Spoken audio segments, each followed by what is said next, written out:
आप सभी का हार्दिक अभिनंदन करते हुए हिंदी साहित्य के प्रथम प्रश्न पत्र में आज अयोध्या सिंह उपाध्याय जी के प्रिप्रवास के आगे के पदों को हम पढ़ेंगे, उनकी व्याख्या हम समझेंगे। इससे पहले भी हम प्रिप्रवास के छठे सर्ग के कुछ पदों का अवलोकन कर चुके हैं। कहने का तात्पर्य है कि इससे पहले भी हमने उनके कुछ पदों की व्याख्या पढ़ी है। तो आइए उसी क्रम को अब आगे बढ़ाते हैं। तो ये छठे सर्ग की पंक्तियां हैं और परिचय दे देते हैं कि जो अब हम पंक्तियां पढ़ेंगे उनमें यशोदा की व्याकुलता का चित्रण कवि ने किया है। श्री कृष्ण के मथुरा चले जाने के पश्चात यशोदा अत्यधिक व्याकुल है, चिंतित है। पुत्र वियोग में अत्यधिक चिंतित होना माँ के लिए स्वाभाविक है। तो आइए पंक्तियां पढ़ते हैं। यदि दिन कट जाता बीतती थी न दोषा, यदि निश टलती थी बार था कल्प होता, पल पल अकुलाती उबती थी यशोदा, रट यह रहती थी क्यों नहीं श्याम आए।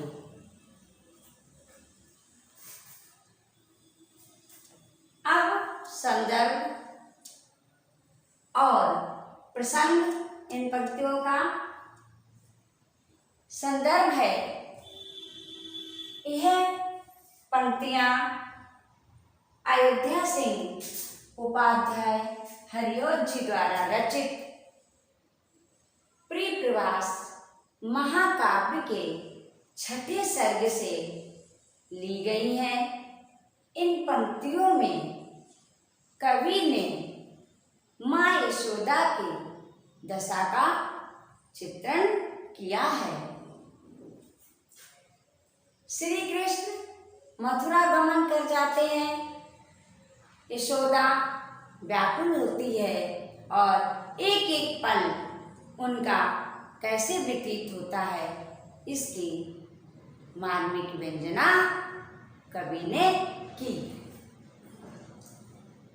मार्मिक अभिव्यक्ति कवि ने इसमें की है। अब व्याख्या शब्दों का अर्थ देख लीजिएगा।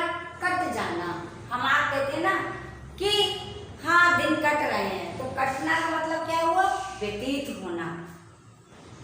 व्यतीत माने भी व्यतीत होना।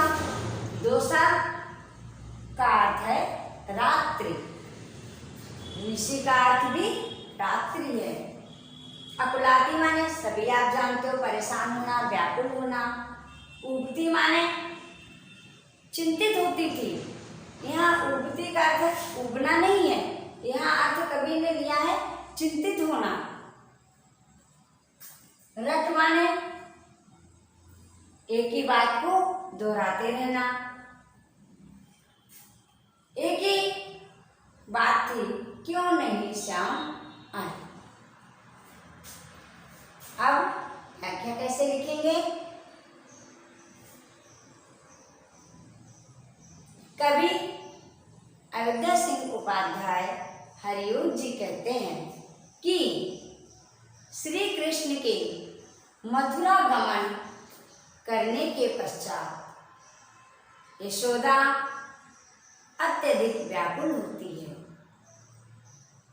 यशोदा श्री कृष्ण के आने की प्रतीक्षा करती है और कई दिन व्यतीत हो जाते हैं, एक अवधि निकल जाती है श्री कृष्ण मथुरा से वापस नहीं आए। तब उनके दिन और रात्र कैसे व्यतीत होती है। कवि कह रहा है कि जैसे तैसे यशोदा का दिन व्यतीत हो जाता तो रात्रि व्यतीत होना कठिन हो जाती। दिन व्यतीत हो जाता तो रात्र व्यतीत होना मुश्किल हो जाता, कठिन हो जाती। और जैसे तैसे रात्र भी व्यतीत हो जाती थी तो अगले दिन दिवस आ जाता। अगला दिन आता तो वो एक दिन एक कल्प के बराबर यशोदा को लगता। कहने का भाव है कि यशोदा जैसे तैसे दिन व्यतीत कर लेती तो रात्र उनसे व्यतीत करना कठिन हो जाता था, उनसे रात्र व्यतीत नहीं हो पाती थी। और अगर रात्र भी जैसे तैसे यशोदा की व्यतीत हो जाती तो उनको एक दिन एक कल्प के समान प्रतीत होता। जैसे जैसे अवधि व्यतीत होती जा रही थी, प्रतीक्षा निरंतर बढ़ती जा रही थी, वैसे ही पल पल यशोदा व्याकुल होती, अकुलाती, चिंतित होती और बार बार एक ही बात दोहराती, एक ही प्रश्न करती, एक ही बात की रट लगा रखी थी कि हमारे श्याम क्यों नहीं आए, हमारा लाडला श्री कृष्ण क्यों नहीं आया। यह इन पंक्तियों का भावार्थ था। अब अगली पंक्तियों की ओर चलते हैं। प्रतिदिन कितनों को पंथ में भेजती थी, निज प्रिय सुत आना देखने के लिए ही, नियत यह जताने के लिए थे अनेकों, सकुशल ग्रह दोनों लाडले आ रहे हैं।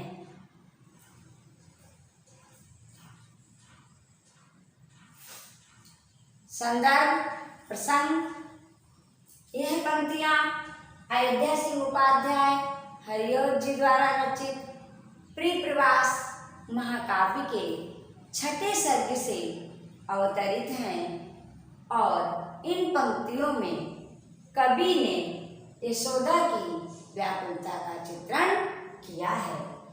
श्री कृष्ण मथुरा चले जाते हैं और वहां से अब तक वो लौटकर नहीं आए। उनके आने की निश्चित सूचना जानने के लिए यशोदा कितनों को उस रास्ते पर भेज देती, यह देखने के लिए कि हमारे पुत्र आ रहे हैं। अब व्याख्या। कवि हरिओं जी कहते हैं कि यशोदा निरंतर श्री कृष्ण की प्रतीक्षा करती है और जैसे जैसे प्रतीक्षा की घड़ियां बढ़ती जाती वैसे वैसे उनकी आकुलता भी बढ़ती जाती। वह प्रतिदिन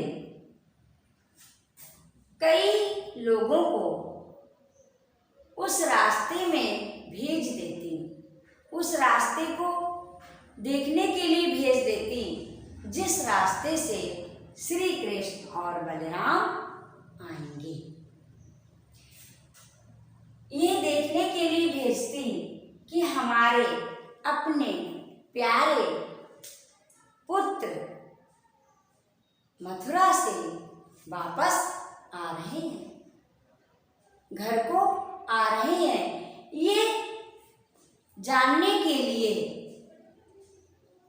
वह उस रास्ते पर कितने लोगों को भेज दिया करती। कभी आगे कह रहा है कि यशोदा निश्चित ही दोनों लाडले अर्थात बलराम और श्री कृष्ण दोनों दुलारे अब मथुरा से घर की ओर सकुशल लौट रहे हैं, आ रहे हैं, ये निश्चय जानने के लिए।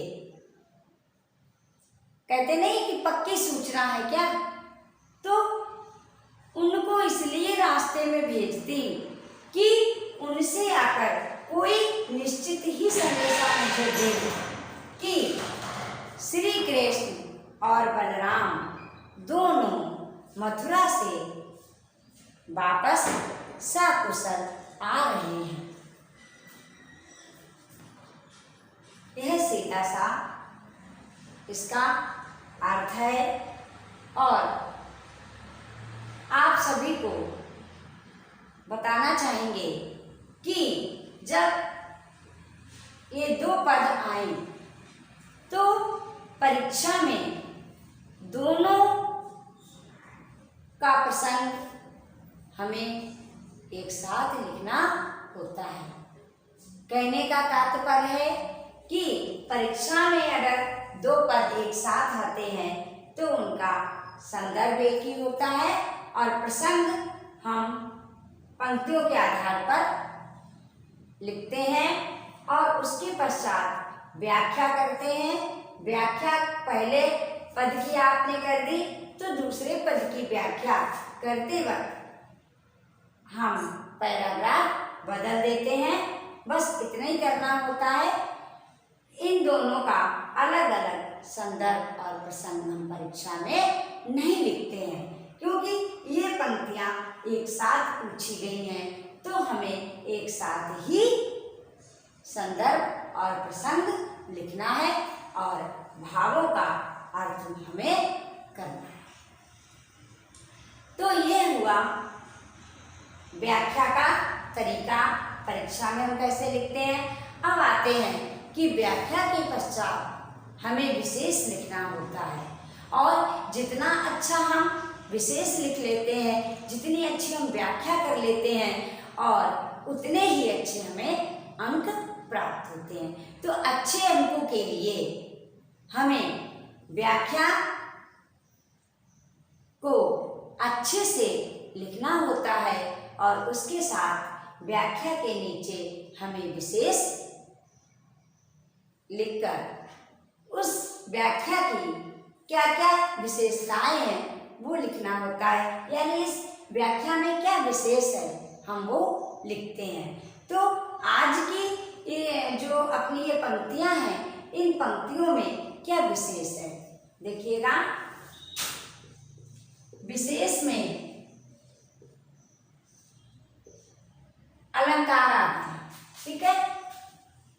पल पल सीधा सा आपको दिख रहा है कि पुनरुक्ति प्रकाश अलंकार है।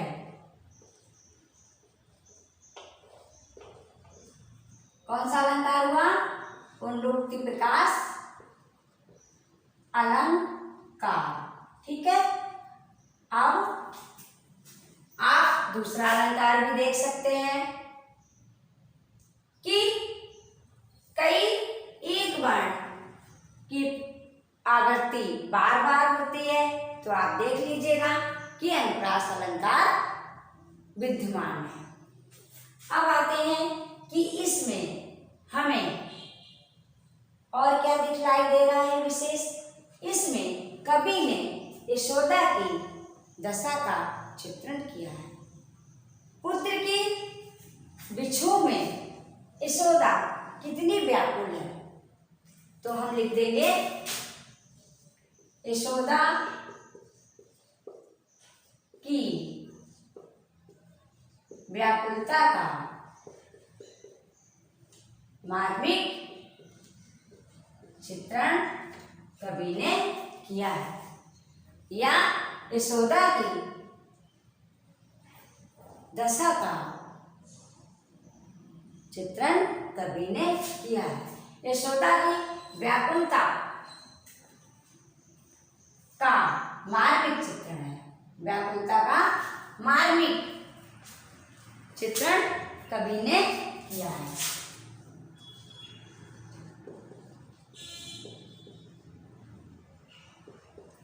यशोदा की व्याकुलता का मार्मिक चित्रण है और व्यक्त किया है कवि ने। अब आता है कि यह पंक्तियां किस छंद में है, तो हमें छंद भी देखना है। तो छंद है मालिनी छंद।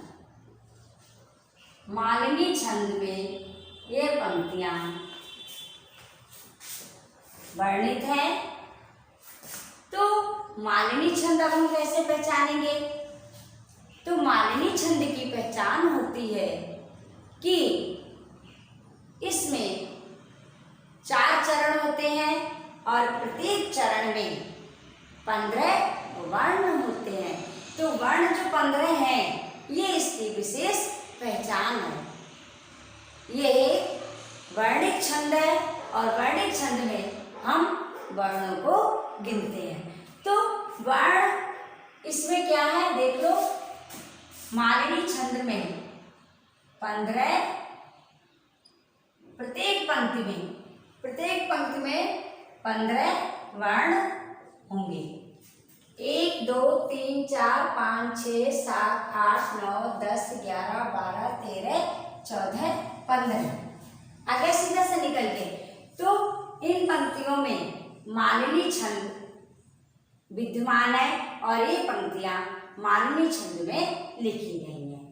अब आती है कि भाषा, यानी कैसे शब्दों का प्रयोग किया है कवि ने। तो कवि ने तत्सम प्रधान शब्दों का प्रयोग किया है। पंथ है, आप देखिएगा, निशि है, प्रति है, नियति है, कहने का भाव है। कवि ने तत्सम प्रधान शब्दों का प्रयोग किया है। तत्सम प्रधान शब्दावली है, ठीक है। तो इस तरीके से आपकी यह व्याख्या पूरी हो गई। और ये ध्यान रखने योग्य है कि ये जो पंक्तियां हैं वो छठे सर्ग की हैं। तो हम आशा करते हैं कि आप सभी ने आज की व्याख्या को समझा होगा